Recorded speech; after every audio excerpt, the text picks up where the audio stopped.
Bonjour à tous amis dégustateurs, bienvenue donc pour les vins de la semaine et du week-end. Alors, qu'est-ce qu'on a bu cette semaine? D'abord un grand classique de la maison, on en boit beaucoup. Alors on avait bu Blanchot 2009, on avait bu le Chassagne Village et là on a bu ce week-end le Chassagne Montrachet La Romanée 2011 de Thibaut Moret-Coffinet. Voilà, un cru que j'adore chez Thibaut, La Romanée, un de mes crus préférés chez Thibaut. J'ai été, comme d'habitude, ravi de boire ce vin-là. Donc, chardonnay très classique au nez, avec donc le côté un peu fruits jaunes, fruits blancs, la poire, pas mal la poire en fait, des belles notes d'amande, alors là, qui ont un petit côté quand même amande grillée, presque macadamia caramélisée, hein, une petite trace d'élevage qui reste persistante, mais que moi que je trouve très gourmande et que j'aime bien, sur un fond crayeux, et presque mentholé. Voilà. Par contre, la bouche, elle est comme toujours la romanée, une bouche alors droite, bien maintenue, mais ample et avec une matière très délicate, très fine, très élégante. C'est assez aérien. Moi, j'aime beaucoup ce cru parce que souvent la bouche est tout en délicatesse, c'est très aérien, c'est très élégant.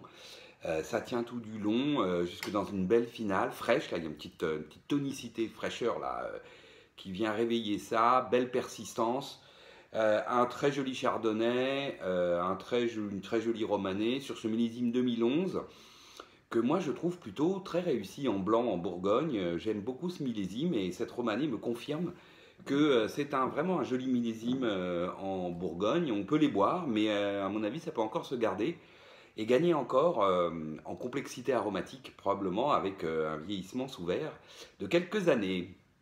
Ensuite, ah oui, il y avait l'anniversaire du petit, donc il y a les grands qui sont venus. Alors on a sorti une jolie bouteille. On a sorti un vin de chez Guigal, les vignes, un Saint-Joseph, vigne de l'Hospice 2009. Alors 2009, millésime très chaud, caniculaire en France. Hein. Donc on pouvait craindre sur ce Saint-Joseph qu'on ait un vin un peu confit. Pas du tout. Alors déjà au nez, j'étais très surpris. Hein, d'habitude, les vignes de l'Hospice chez Guigal, c'est un vin, moi, que je qualifie souvent d'international, style international, avec un vin assez baroque au nez, enfin très expressif, etc. Là, le vin est plutôt, pas discret, mais on va dire qu'il est moins expressif que ce que j'attendais au nez. Plutôt élégant, cassis mûr, mais pas confit. Belle note d'élevage, hein, toujours chez Guigal, on a quand même un élevage assez marqué, là on l'a bien. Mais ensuite, jolie note de poivre, typique de la Syrah. Une petite pointe florale qui vient alléger ça. Il y a un fond effectivement mocha qui va aussi vers un côté un peu mentholé, faut bien le dire, eucalyptus on va dire, mais discret, très bien intégré, c'est très harmonieux au nez. Ensuite la bouche, comme toujours, hein, souvent sur ces crus haut de gamme de chez Guigal, on a une bouche absolument magnifique, des tanins veloutés à souhait, amples, qui remplissent la bouche, voilà, c'est vraiment très joli.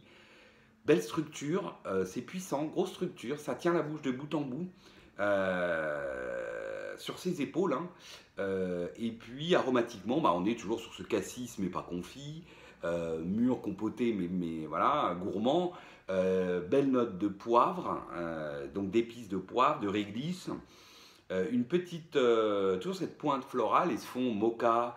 Un peu moins mentholé d'ailleurs, un peu plus mocha en bouche, très gourmand, très agréable, belle finale ensuite sur la puissance qui dure joliment et surtout avec cette empreinte tannique veloutée là, très agréable. Voilà. Un très joli vin que ce Vigne de l'Hospice 2009, pas du tout marqué de la chaleur du millésime, donc pas alcooleux, pas kirché, voilà. Très, très joli vin qui peut se boire dès maintenant. D'ailleurs, je pense qu'il est fait pour ça. Hein. C'est pas forcément, je pense, un vin qui. En tout cas, il est fait pour être bu en tout temps et à tout âge. Donc, vous pouvez le garder. Je pense qu'il se gardera très bien. Mais il se boit déjà très très bien. Ensuite, c'est la période des asperges. Et qu'est-ce qu'on boit sur les asperges? On boit du muscat. Et donc, quand on boit du muscat ici à la maison, on boit du muscat Caroline. De chez l'ami Michel Guinglinger, donc domaine Paul Guinglinger, muscat Caroline 2017. Bon, toujours une aussi belle bouteille. Moi, j'adore le muscat sec, hein, j'aime beaucoup ça.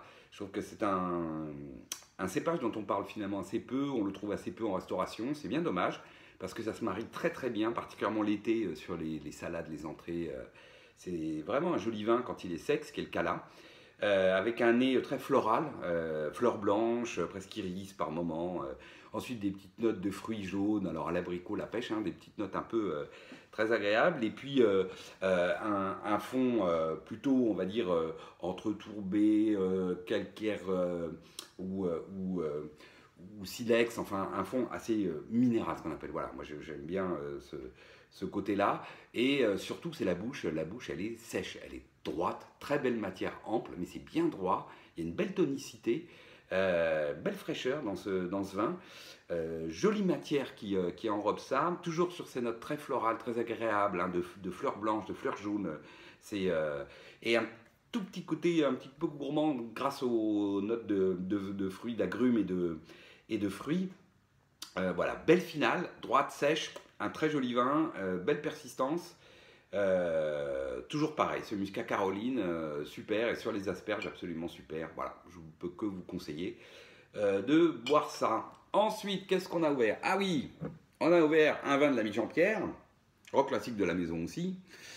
Un Volnay Vieille Vigne 2014. Alors, je voulais voir où en étaient les 2014. Donc, sur ce Volnay Village.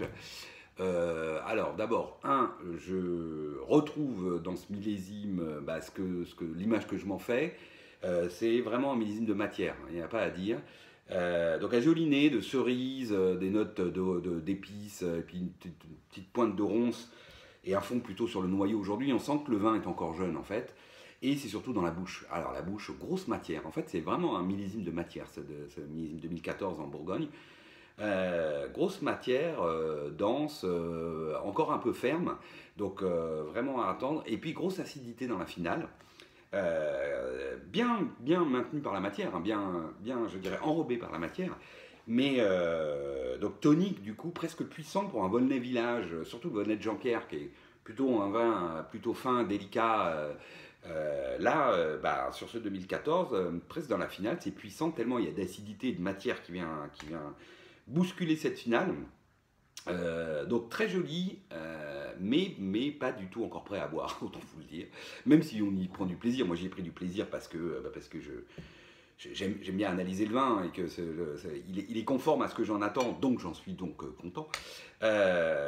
Mais franchement, à attendre. C'est 2014 rouge bourguignon, à attendre. Pour moi, je les rapprocherais assez des 2002 qui ont mis du temps à se faire, hein, avec de la matière et des grosses acidités. Je dirais que c'est assez proche de ce millésime-là. En tout cas, c'est comme ça que moi je le vis. Et puis on verra si j'ai raison, parce que les 2002 par contre aujourd'hui sont absolument superbes. Ensuite, qu'est-ce qu'on a bu? Un autre vin de l'ami Michel. Bah, forcément, quand on aime bien un vigneron, on a beaucoup de bouteilles. Et ça, c'est superbe. Voilà, ça, c'est absolument superbe. L'Eichberg, Riesling Eichberg 2012 de domaine Paul Guinglinger, donc de l'ami Michel. Superbe. Alors, le nez, voilà, très élégant, très classe. Le Riesling, vraiment comme on aime. Sur l'agrume, et plutôt l'orange mûre, mais pas confite.